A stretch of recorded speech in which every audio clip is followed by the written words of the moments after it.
ridiculous. This card always works. Do you know who I'll win? I will not be humiliated like this in front of everyone. This ends now. You don't control me anymore. This stops today. The room stiffened before anyone understood why. A fork clinked too loudly against a plate. Someone near the aisle stopped mid-step, one heel suspended in the air. At the front table, a woman in champagne silk leaned back in her chair. Arms crossed, lips pressed into a thin, satisfied line. Across from her, the bride stood very still. Bouquet held a second too tight, knuckles piling beneath lace gloves. The music hadn't stopped yet. It kept playing softly, almost mockingly, as if nothing had shifted. But something had. A few guests exchanged quick glances. Others pretended not to notice, suddenly fascinated by the table settings, the floral arrangements, the condensation on their glasses. The groom's shoulders tensed. He didn't turn. He already knew who was speaking. "I'm just saying," Rose Houston continued, her voice carrying easily in the hush she'd created. "When you marry into a family like ours, you should understand how much things cost." The word cost landed heavier than the rest. The bride blinked once, slowly. She didn't respond. Not yet. Her eyes moved instead to the empty chair beside Rose, to the clutch resting on the table, to the familiar gold card tucked just inside, peeking out as if it belonged there, as if it always had. A laugh bubbled up from somewhere in the back. Nervous. Immediately smothered. Rose tilted her head, surveying the room the way some women survey real estate. .com. Proprietary. Certain. "This wedding alone," she went on, tapping a manicured nail against her glass, "has been ambitious." The groom finally turned. "Mom," he said quietly, not a warning, not a boundary, just a sound. Rose smiled at him, then back at the bride. "I'm only being honest. Someone has to be." The bride felt the heat rise not in her face, but lower, deeper. The kind that doesn't rush, the kind that waits. For years, she had watched moments like this slide past her. Comments framed as concern. Accusations disguised as jokes. Little reminders of who paid for what, who owed whom, who was allowed to want more. She had swallowed all of it. Tonight, she could taste it again, sharp, metallic, familiar. Around them, the room held its breath. Was this really the place to do this? Was silence still the polite choice when humiliation had been dressed up as honesty? The bride adjusted her grip on the bouquet. Her voice, when it came, surprised even her. Calm, even. Almost curious. "Do you really want to talk about money?" she asked. "Right now?" Rose's smile widened. Not because she was confident, because she thought she'd already won. And that was the moment the bride stopped waiting. "Next, I'll walk you through what led up to this. How generosity became leverage long before anyone sat down for dinner." The air didn't snap all at once, it sagged. After the bride's question, no one rushed to fill the space. Chairs creaked as people shifted their weight. A waiter froze near the edge of the room, tray balanced on one palm, eyes darting between faces, unsure whether to move or disappear. The music finally faded out, not dramatically, just forgotten. Someone had reached for the volume at the wrong time and never brought it back. Rose Houston didn't answer immediately. She lifted her glass instead, took a slow sip, let the silence stretch just long enough to feel intentional. "I think it's always the right time to talk about money," she said at last, setting the glass down with a soft, deliberate click, "especially when people don't seem to understand where it comes from." Her eyes never left the bride. The groom inhaled sharply, like he might finally step in. His mouth opened, closed again. Whatever words he'd rehearsed over the years stayed lodged somewhere behind his teeth. The bride noticed that too. She noticed everything now. She noticed how Rose's purse stayed within arm's reach at all times, even here. How the card inside wasn't hidden or discreet, but positioned like a badge. How vendors had been instructed, more than once, to just run it through without checking names. How often Rose said "we" when she meant him and him, when she meant his credit. It hadn't started with the wedding. It never does. Years earlier, long before invitations or venues, Rose had framed it as convenience, as help, as something a good son wouldn't question. She had laughed when she asked for the card the first time, waved off the idea of limits. "What's yours is family," she'd said. "And I raised you. I think I've earned a little flexibility." Flexibility had turned into habit. Habit into entitlement. Statements came addressed to the groom. Balances rolling forward, interests quietly accruing, purchases that had nothing to do with groceries or emergencies. Boutique charges, flights, weekend hotels, always explained away with charm, always softened with guilt. And every time the bride brought it up carefully, privately she was told not to worry. "She's my mother." As if that explained the numbers. As if love made math irrelevant. Standing there now, under warm lights and surrounded by witnesses, the bride realized something uncomfortable. Rose hadn't chosen this moment because she was angry. She'd chosen it because she felt untouchable. Because public spaces had always protected her. Because no one liked scenes. Because silence had always worked. Rose leaned forward slightly, lowering her voice in a way that somehow carried even farther. "I just hope," she said, "that once you're officially part of this family, you'll be a little more mystical weddings. Have a way of revealing priorities." The bride felt a strange clarity settle in. How many times had this woman used money to speak when others stayed quiet? How many dinners, trips, gifts came with invisible strings no one acknowledged out loud? And how many people in this room already suspected something was wrong but were relieved it wasn't happening to them? The bride's phone vibrated softly in her hand. She hadn't realized she'd picked it up. Rose saw it, her smile flickered, just for a second. What happens when the person you've controlled financially stops asking for permission? The bride didn't move right away. That, more than anything, unsettled the room. People expected reactions at weddings, tears, raised voices, a dramatic exit. What they weren't prepared for was stillness, the kind that forces everyone else to become aware of their own breathing. Rose noticed it too. She shifted in her chair, crossing and uncrossing her legs, the faint irritation breaking through her composure. Control works best when the other person responds on cue. When they don't, even briefly, it creates a hairline fracture. The bride lowered the bouquet onto the edge of the table with deliberate care, aligning the stems with the runner, as if this were just another small correction in a day full of them. She smoothed the front of her dress, not nervously, precisely. The kind of motion that says, "I'm buying time, not losing it." Her phone was still in her hand. No one else seemed to notice how often Rose's gaze flicked back to it. The groom leaned closer. His voice dropped to a whisper meant only for her. "We can talk about this later," he said. "Please, not here." She didn't look at him when she answered. Later always seems to mean never. That landed harder than Rose's earlier remarks. Because it was true and because everyone within arm's reach could feel that it was, the bride finally turned away from the table, stepping toward the side corridor that led to the restrooms and the service hall beyond. Her heels clicked softly against the floor, each step unheard. A few guests watched her go, confusion giving way to something like anticipation. Others looked straight ahead, suddenly very invested in not being involved. Rose exhaled through her nose, sharp and dismissive. "Drama," she muttered, just loud enough to be heard. But she didn't smile this time. Behind the corridor doors, the noise of the reception dulled into a distant hum. The lighting changed, cooler, less flattering. The bride paused near a mirrored wall, catching her own reflection makeup perfect. Eyes steady, mouth set in a line she recognized, not anger, resolve. She unlocked her phone. For a moment, her thumb hovered over the screen, not because she didn't know what to do, but because she understood exactly what doing it would mean.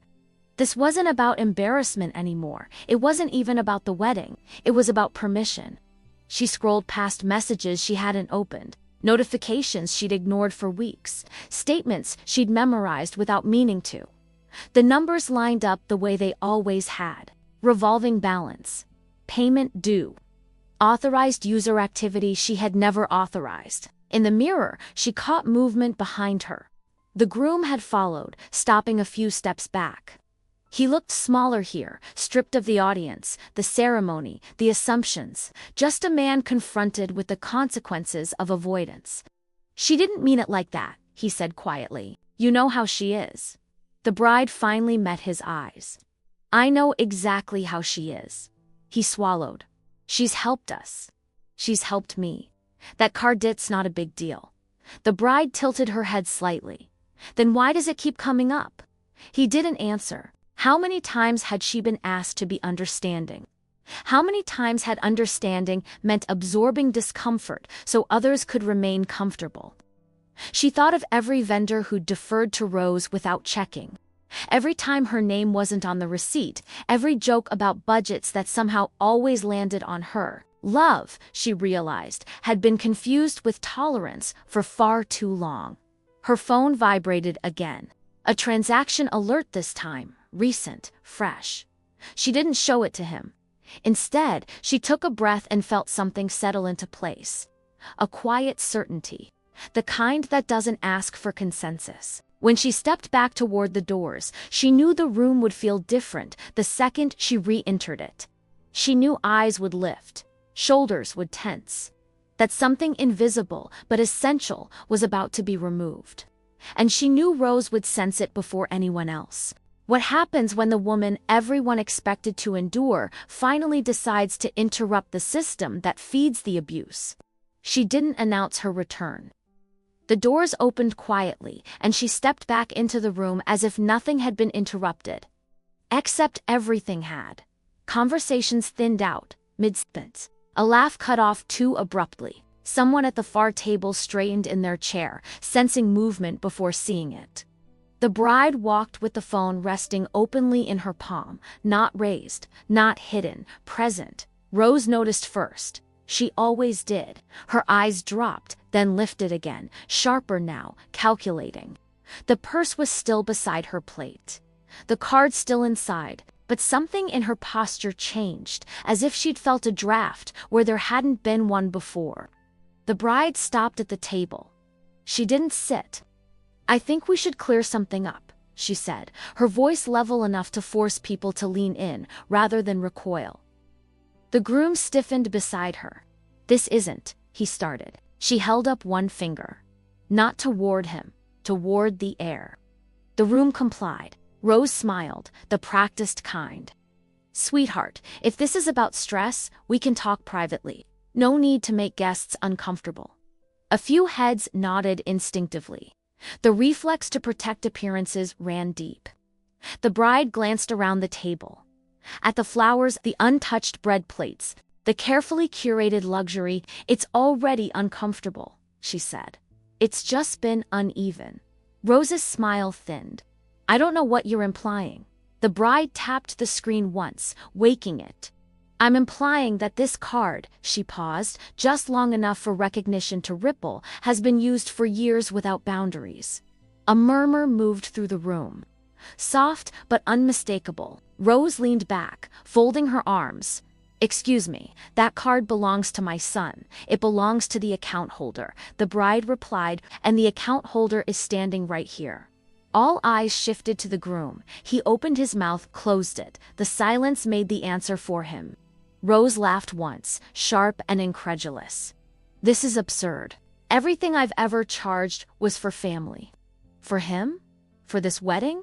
The bride didn't argue. She scrolled instead. Slowly, letting the glow of the screen reflect faintly in her eyes. "The spa in Aspen wasn't for the wedding," she said. "Neither was the boutique in Milan or the hotel in Charleston last spring." Rose's hand twitched toward her purse before she caught herself. The groom whispered her name, panic creeping into his voice now. "You're overreacting. We can fix this. Fix it." The word hovered there, useless. The bride looked at him with something like sadness. "You've been saying that for years." Around them, guests shifted uncomfortably. Some stared outright now. Others looked anywhere but the table. This wasn't entertainment anymore, it was exposure. Rose's voice hardened. You are not embarrassing me at my son's wedding. The bride met her gaze. I'm not embarrassing you, she said. I'm ending something. Her thumb hovered over the call icon. No speeches, no threats. Just procedure. The room seemed to lean forward as one caught between disbelief and anticipation. How quickly does power evaporate when access is removed in front of witnesses? Stella didn't look at Rose when she pressed the phone to her ear. She turned slightly instead, angling her body away from the table, but not away from the room. This wasn't a private moment. It was simply a controlled one. Charles reached for her wrist without thinking. His fingers barely closed around the lace before she stilled, not pulling away, just stopping him with a look that made him release her immediately. The contact had been a reflex. The withdrawal was a realization. Yes, Stella said into the phone. Her voice didn't waver. I'm calling about the Houston account. The name alone drew attention. A few guests straightened. Someone near the edge of the room lifted their phone, then thought better of it, and lowered it again. Rose scoffed, loud enough to puncture the quiet. This is ridiculous, she said, though her eyes hadn't left Stella's face. You don't even know what you're asking for. Stella listened as the automated prompts clicked through. One menu, then another. Her thumb moved with familiarity. She had memorized this sequence months ago, back when she still thought understanding the system would somehow make it less insulting. Yes, she repeated. I'm the authorized party on the account. I need to remove an additional user. The word remove carried differently than cancel. More surgical, more final. Charles shook his head slowly, as if denying what his ears were hearing might interrupt it. Stella, he murmured, low and urgent. Please, we'll talk, after tonight, after tonight. After the honeymoon. After the next incident. After the next apology that didn't come with change. Stella glanced at him briefly. There was no anger in her expression now, just distance. This is after, she said softly. Rose pushed her chair back an inch, the legs scraping audibly against the floor. You can't do this, she snapped. That card is for emergencies. For family. For you, Stella corrected, still listening to the voice on the other end of the line. She nodded once. Yes, immediately. The room seemed to shrink. Guests who had once been safely removed from the situation now found themselves part of it, bound by proximity and curiosity. No one spoke. No one moved. Even the staff had paused, trays lowered, eyes darting. Rose stood up. You are making a mistake, she said, her voice sharper now, stripped of warmth. You think this makes you powerful. You think humiliating me will make this marriage stronger. Stella finally turned to face her fully. I'm not humiliating you, she said. I'm correcting something that should never have been allowed. A faint beep sounded from Stella's phone. Confirmation. It was subtle, almost anticlimactic. No alarms, no raised voices from the bank. Just a quiet acknowledgement that access had been revoked. Rose froze. Her hand went instinctively to her purse, fingers curling around the clasp.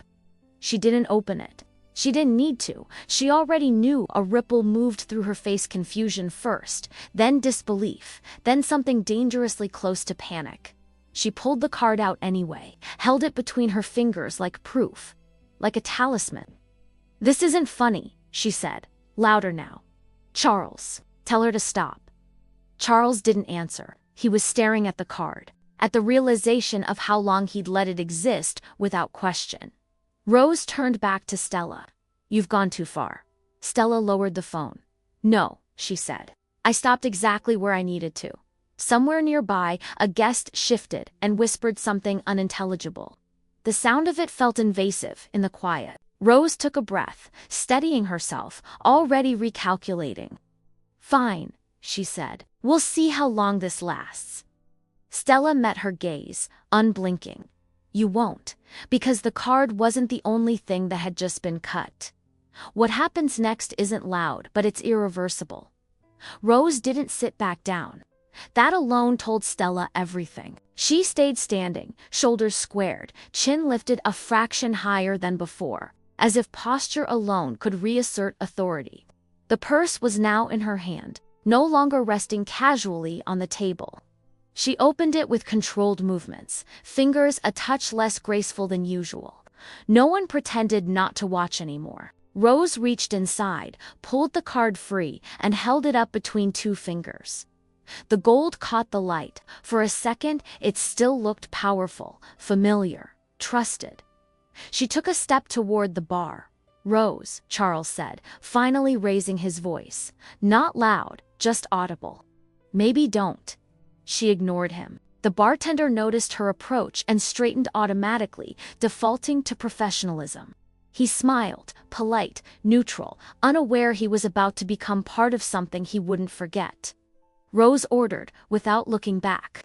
Something expensive, something specific. The kind of drink chosen less for taste and more for confirmation that the world still worked the way she expected. She placed the card on the counter, the bartender took it, slid it through the reader, still smiling, still neutral. The machine paused. A soft sound followed, not dramatic, just wrong. The bartender frowned slightly and tried again, slower this time. His smile faded into concentration.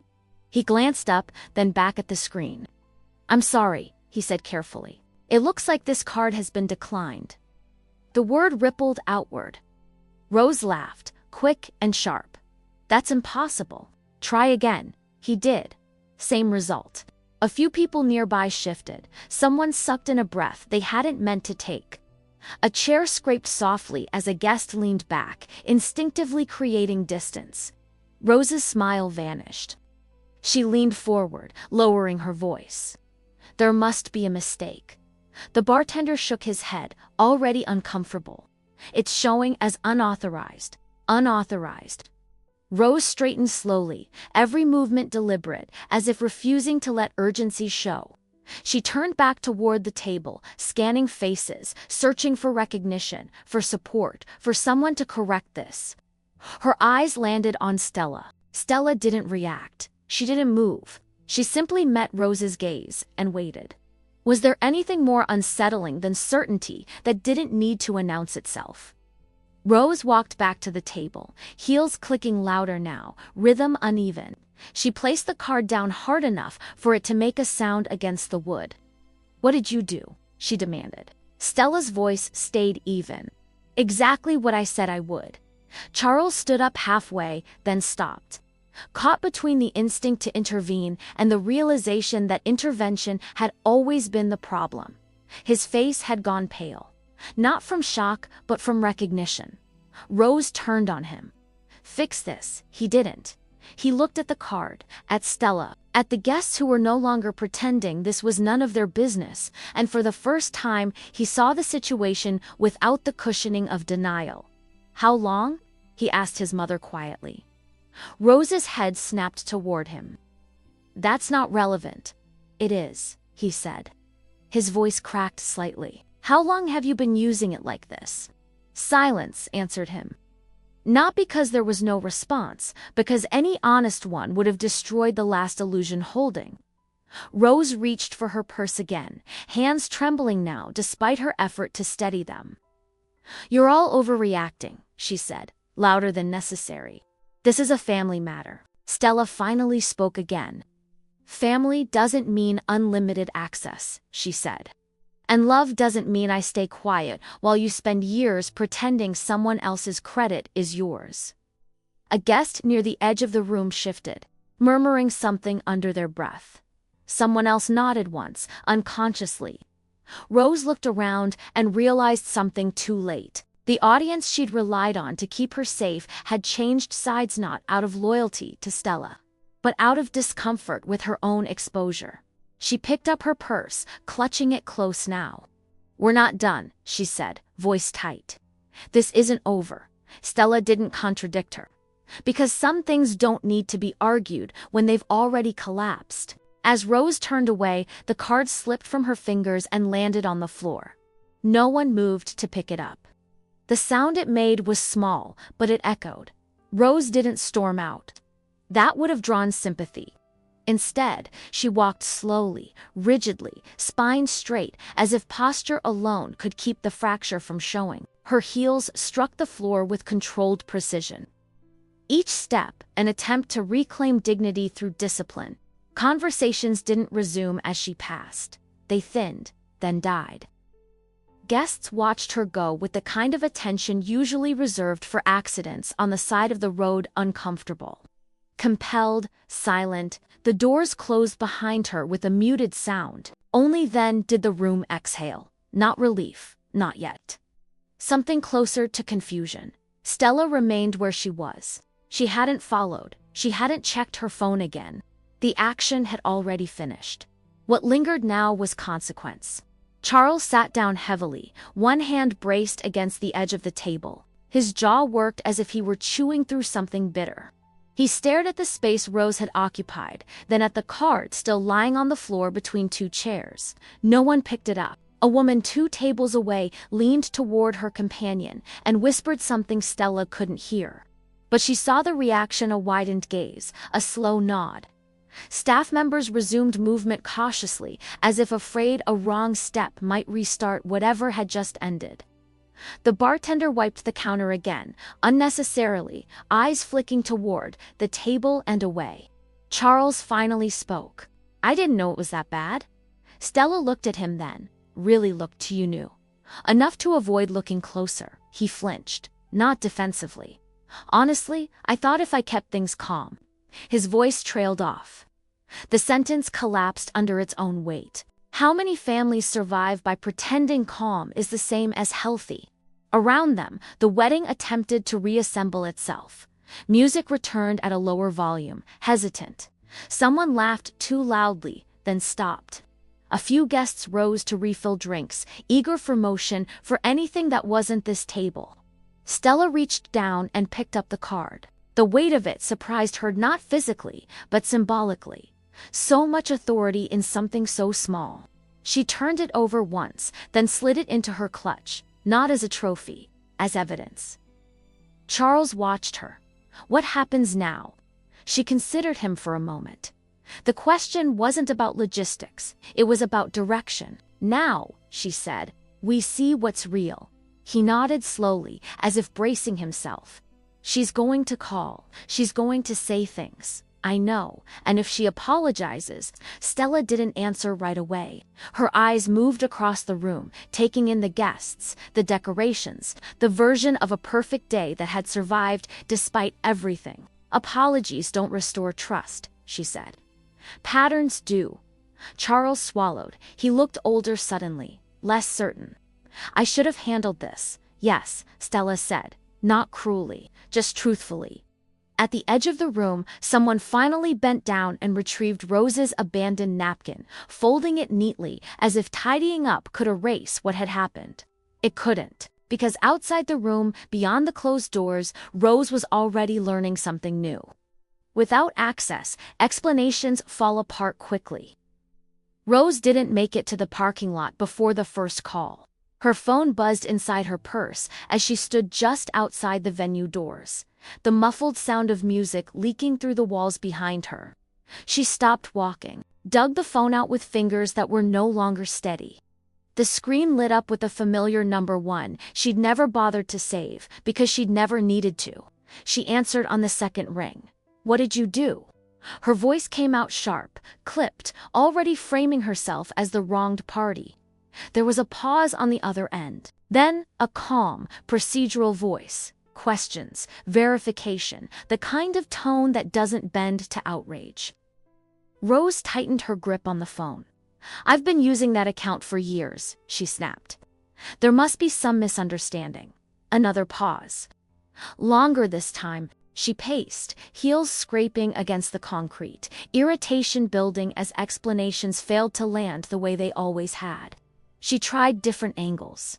Confusion, indignation, authority. None of them worked. "I need this fixed immediately," she said. "I'm at a family event." "I understand," the voice replied. "However, your authorization has been removed by the primary account holder." Primary. The word lodged in her chest. Rose stopped pacing. Then I need to speak to him. You'll need to contact him directly. The call ended.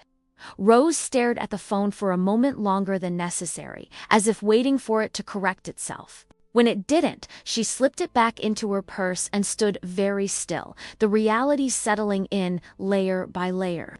Inside, Stella felt her own phone vibrate. She didn't check it. She already knew.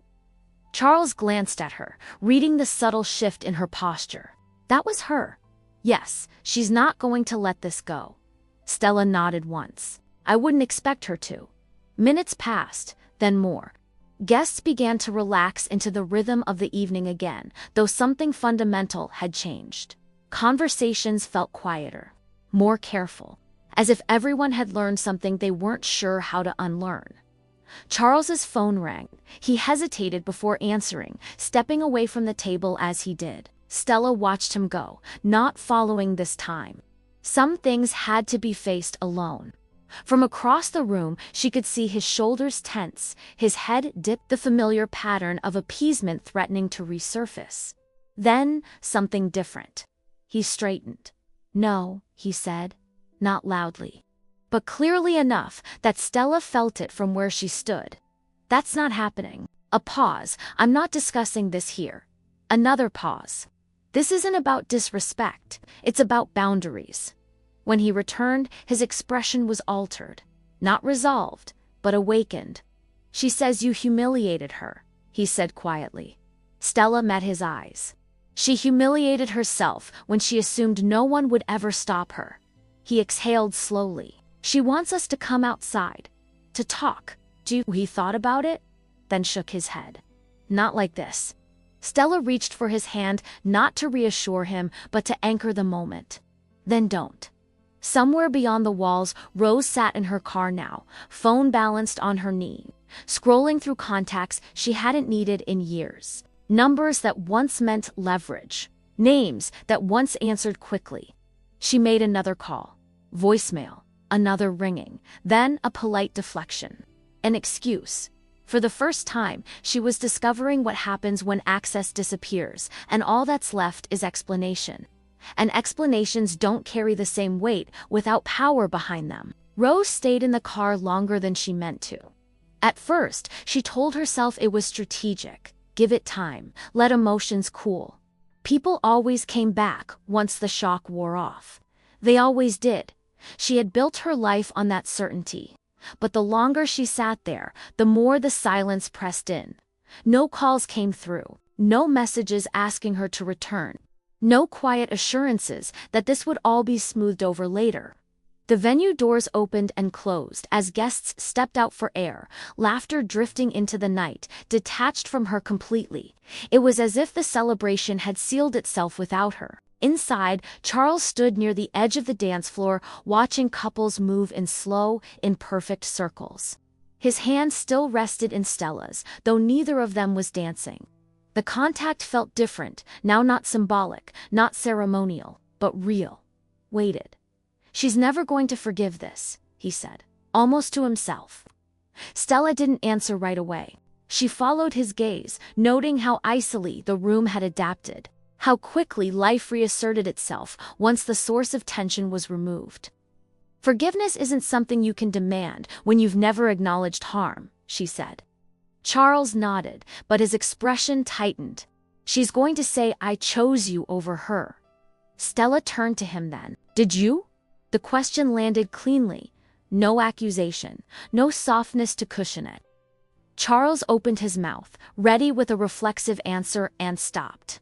He'd spent so long positioning himself between two women, translating, buffering, minimizing, that he'd rarely examined where he actually stood. I chose not to choose, he said finally. Stella's grip tightened slightly, and that choice still had consequences. He looked at her, really looked as if recalibrating. I don't want that anymore. Across the room, a guest raised a glass toward them, offering a tentative smile. Someone else called Stella's name, asking if she wanted to join a photo. The night was continuing, indifferent to internal reckonings. Charles felt something unfamiliar then, not guilt, responsibility. Outside, Rose's phone buzzed at last. She straightened instantly, answering before the second ring. Yes, it wasn't who she expected. The voice on the other end was polite, careful, declining an unrelated request she'd made earlier that day, one that had always been waved through without question. Without an active card on file, the voice explained. We'll need an alternative payment method. Rose stared through the windshield, the realization hitting her in fragments. It wasn't just the wedding, it wasn't just the embarrassment, it was everything downstream. The privileges she'd never named, the access she'd never defended because she'd never needed to. All of it had existed on an assumption that no longer held. She hung up and sat back, hands resting uselessly in her lap.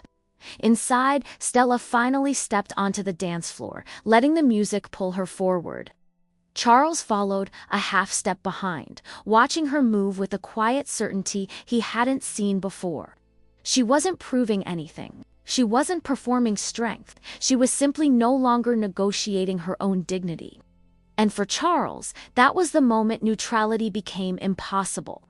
Because once you see the system clearly, you can't pretend it's just family tradition anymore. The silence after the wedding lasted longer than the music ever had. It stretched into the next morning, then the one after that, settling into spaces Rose had always filled without noticing. No messages waiting when she woke. No missed calls blinking insistently. Just the quiet hum of a house that suddenly felt too large for one person who had been used to occupying every room. She broke first. A message to Charles, short, controlled. We need to talk. No reply. By the third day, the tone shifted. Concern replaced authority. I'm worried about you. Still nothing. On the fourth, the mask cracked. A longer message this time. References to sacrifice. To everything she'd done for him. To how ungrateful this all felt. She typed and deleted entire paragraphs before sending something she hoped sounded wounded instead of furious. Charles read it that evening, phone in hand. Sitting beside Stella on the couch they hadn't owned long enough to associate with conflict yet. He didn't show it to her immediately. He read it twice, then a third time. She's asking for a meeting, he said finally. Stella kept her eyes on the window. Outside, the light was fading, the day slipping into something quieter. Is she asking, she said, or is she summoning? He exhaled. The difference had never mattered before. Now it did. I don't know what she expects, he admitted. Stella turned to him. What do you expect? The question lingered between them, heavier than any accusation. Charles realized then how rarely he'd been asked, that how often expectations had been inherited instead. I expect, he said slowly, that access doesn't come back just because things are uncomfortable. Stella nodded once, not approving, just acknowledging. Rose tried other routes when direct appeals failed. Extended family, old friends. Casual check-ins framed as concern. The responses were polite, distant. No one volunteered to intervene. No one rushed to restore equilibrium. She discovered, piece by piece, how many relationships had been maintained by convenience rather than loyalty. A week after the wedding, Charles finally responded. We can talk, but not about the card. The reply came almost instantly. Then, what's left to talk about? Charles stared at the screen longer than he should have. Then typed something he'd never sent before. Boundaries. Rose didn't answer. Inside her house, she paced the living room, phone clutched in her hand, the word echoing in her mind like an insult. Boundaries were for people without leverage, for people who needed rules because they lacked influence. Or so she'd always believed. Stella watched Charles send the message, then set the phone face down. She didn't smile. She didn't reach for him. She simply observed the way his shoulders lowered afterward, as if a tension he'd mistaken for normal had finally eased. Some losses announce themselves loudly. Others arrive as absence. And Rose was beginning to understand which kind this was. Rose chose a restaurant for the reconciliation. Not her home, not theirs. Neutral ground, she called it, though nothing about the place was neutral. White tablecloths, soft lighting, a room designed to make voices lower and tempers behave. She arrived early, seated herself with her back to the wall the way she always had. Control of silence, control of entrances, old habits. She ordered water, nothing else. Let the empty place setting across from her stay empty long enough to feel like a warning. Charles and Stella arrived together. That alone unsettled her more than she expected. They didn't rush, they didn't hesitate, they walked in side by side, not touching, but aligned. When Charles spotted her, he paused just long enough to register the look on her face, not anger, not relief, but calculation straining to reorganize itself. Stella met Rose's eyes briefly. No smile, no challenge, just acknowledgement. They sat. For a moment, no one spoke. Cutlery clinked faintly somewhere behind them. A server hovered, then retreated, sensing something brittle at the table. Rose cleared her throat. "I've had time to think," she said, as if beginning a prepared statement. "What happened at the wedding? It shouldn't have escalated like that." Charles waited. Rose continued, carefully. "I understand emotions were high. I may have said things that were taken the wrong way." Taken the wrong way? Stella noticed the phrasing but didn't interrupt. Rose folded her hands together. "I want us to move forward. As a family," there it was, the word she always reached for when leverage failed. Charles leaned back slightly. "Before we talk about moving forward," he said, "we need to be clear about what's not moving back."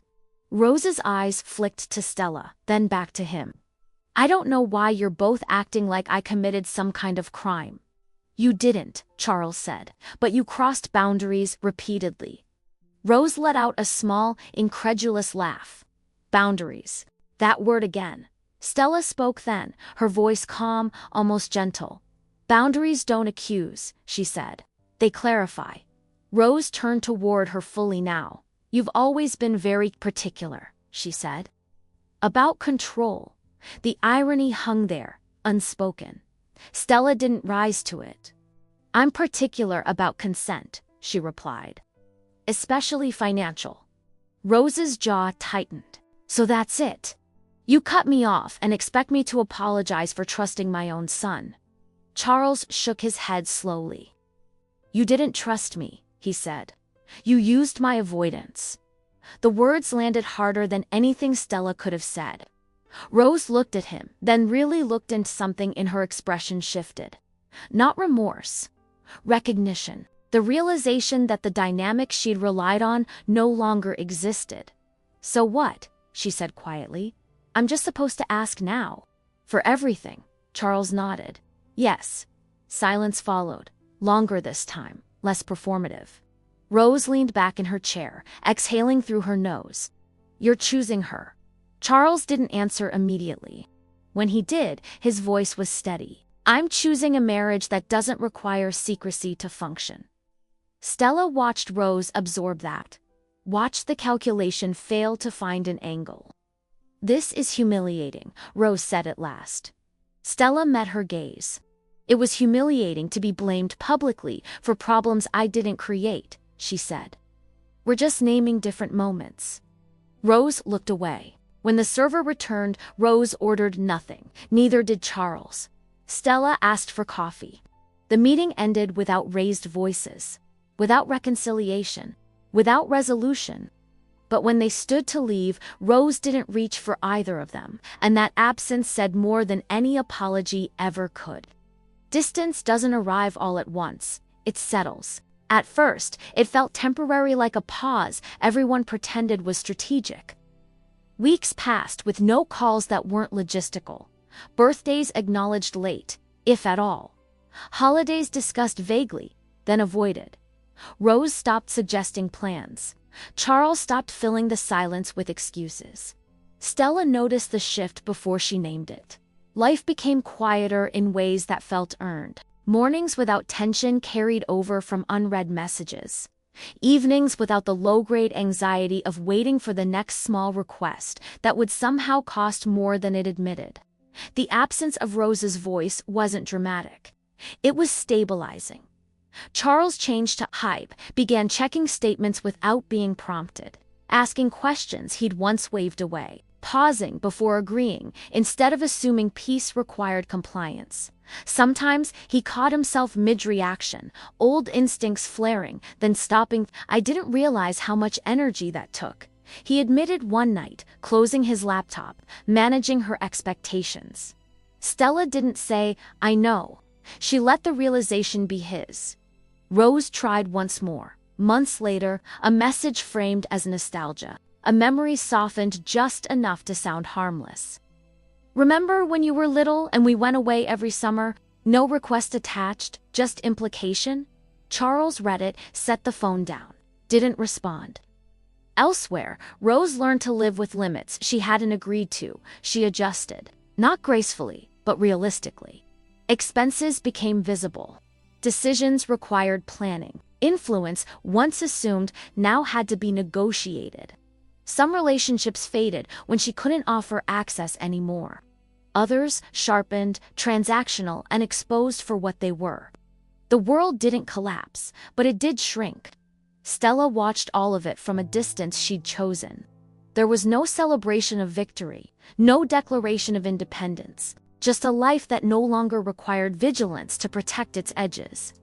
One evening, as they sat together in the quiet, Charles said something that lingered. "I thought love meant endurance," he said. "I didn't realize it could mean refusal." Stella looked at him. Only when refusal protects what matters. Outside, the city moved on. Inside, the balance held. And somewhere else entirely, Rose faced a truth: she couldn't spend her way out of that access. Once removed, rarely returns in the same form. Next, I'll walk you through the final shift, the moment when Rose stopped pushing entirely, and what that silence ultimately revealed about who still had power and who no longer did. The silence from Rose didn't announce itself, it simply stayed.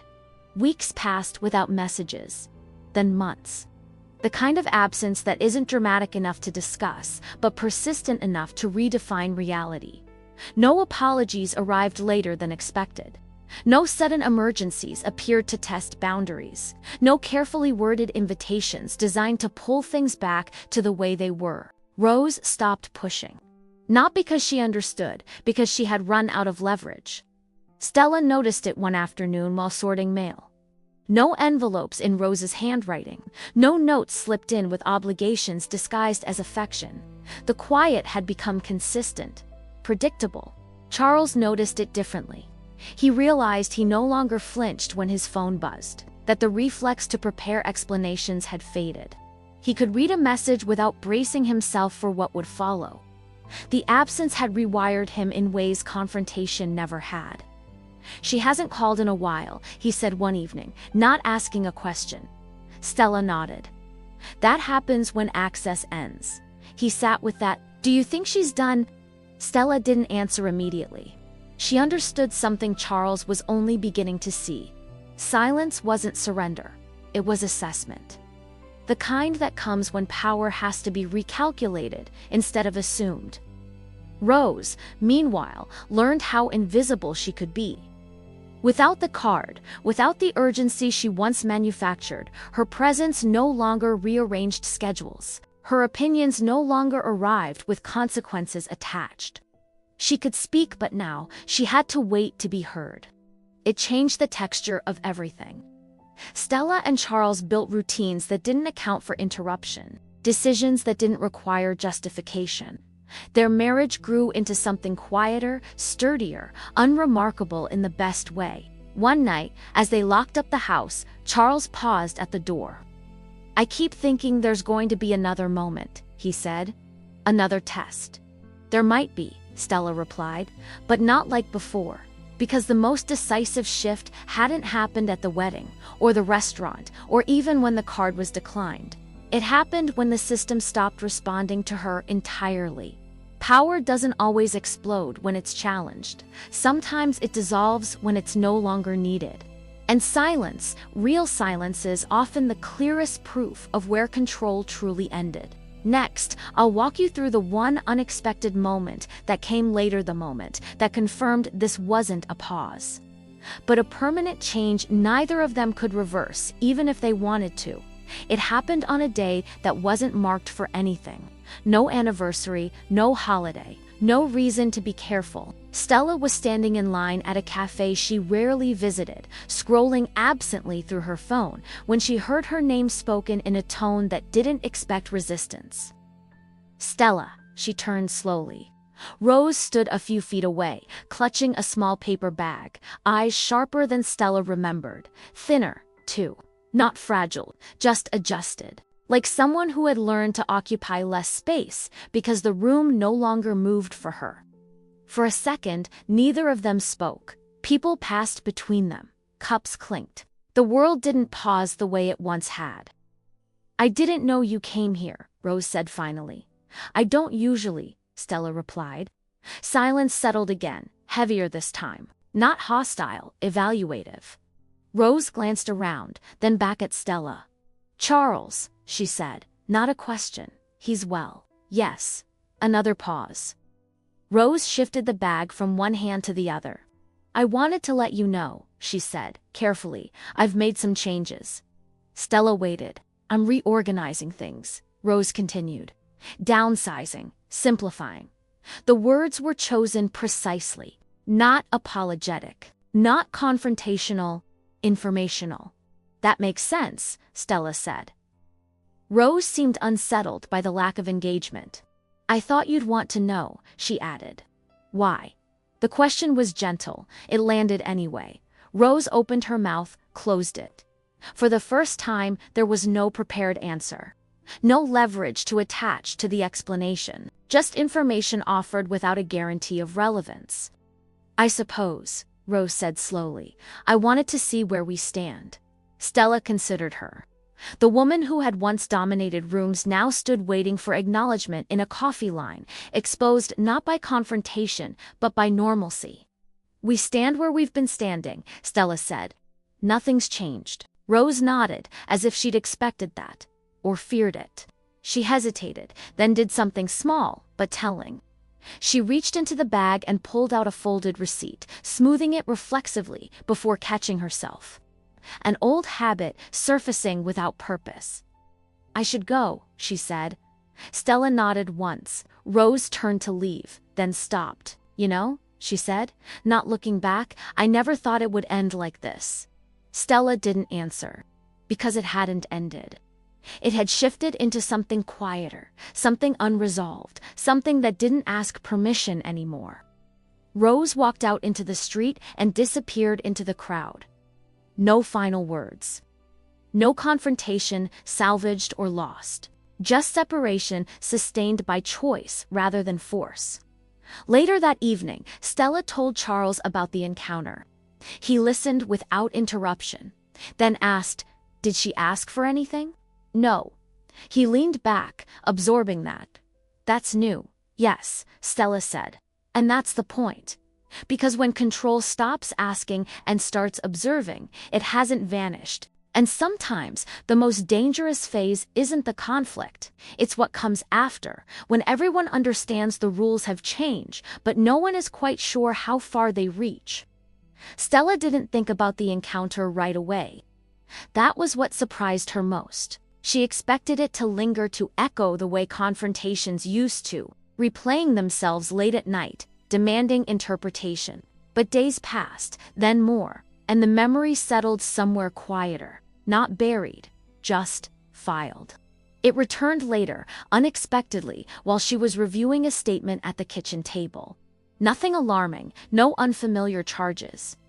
No tension hiding in the margins. The numbers aligned cleanly, predictably, the way they were supposed to. She realized then how deeply her body had learned to associate money with vigilance and how unfamiliar calm still felt. She paused, pen resting against the paper. The wedding had been framed, by everyone else, as the breaking point. The phone call, the declined card, the public moment that couldn't be walked back. But sitting there now, Stella understood something she hadn't fully named before. That moment had been visible. The real shift hadn't been. It had happened later, when silence replaced negotiation. When explanations stopped arriving. When Rose's power no longer needed to be confronted because it no longer inserted itself into their lives. Power, Stella realized, doesn't always fight to stay. Sometimes it waits to see if it's missed. She thought of Rose in the cafe, not pleading, not demanding, just checking the perimeter, testing whether absence had created curiosity, guilt, a crack to step back through. It hadn't, and that was the confirmation. Charles came in then, setting his keys down, glancing at the table. "Everything okay?" "Yes," Stella said. She meant it in a way that didn't require reassurance. He nodded, accepting the answer without probing. That, too, was new. Later that night, lying awake, Stella considered a question she hadn't asked herself before. If Rose reached out again, not with leverage, not with urgency, but simply with presence, what would that mean? Would it change anything, or was the silence itself the boundary now? Because some endings don't announce themselves as endings, they simply stop asking for continuation. And once that happens, the story doesn't resolve, it just holds. Stella noticed it months later, almost by accident. She was updating contact information on her phone, clearing duplicates, numbers she no longer recognized. When she reached Rose's name, she paused not because of hesitation, but because there was nothing attached to it anymore. No recent calls, no message history worth scrolling, just a name floating without urgency. She stared at it for a moment, then locked the screen. There was no surge of emotion, no satisfaction, no sadness sharp enough to demand attention, just recognition. This is what it looks like when something is over without permission. Charles experienced it differently. He realized one evening that he hadn't thought about his mother in weeks, not defensively, not guiltily, not in preparation. The mental space she'd occupied had been replaced by other things: work, plans, quiet, the ordinary weight of a life that didn't require constant management. That realization unsettled him more than conflict ever had. He told Stella about it later, expecting discomfort, maybe judgment. She just listened. "I don't feel relieved," he said. "I just don't feel pulled." Stella nodded. "That's usually how it ends," she said. "Not with a break. With a release." They never made an announcement, never formalized the distance. No rules were laid out, no final statements delivered. Rose didn't push again, not because she understood, but because every attempt now returned nothing. Silence had become the system. Occasionally, Stella would remember the wedding, the music cutting out, the cards sliding across the counter, the look on Rose's face when access failed. But those memories no longer carried heat. They had cooled into context. Picard hadn't been canceled to punish. It had been canceled to end a conversation that never should have existed. Stella understood now that dignity doesn't arrive with applause. It arrives when you stop negotiating your worth with people who mistake access for love. And somewhere else, Rose continued her life without the leverage she once mistook for permanence. The world adjusted around her. It always does. The story didn't end with forgiveness. It ended with boundaries that didn't need to be defended anymore. And that quiet, stable, unremarkable was the final proof of who had really won.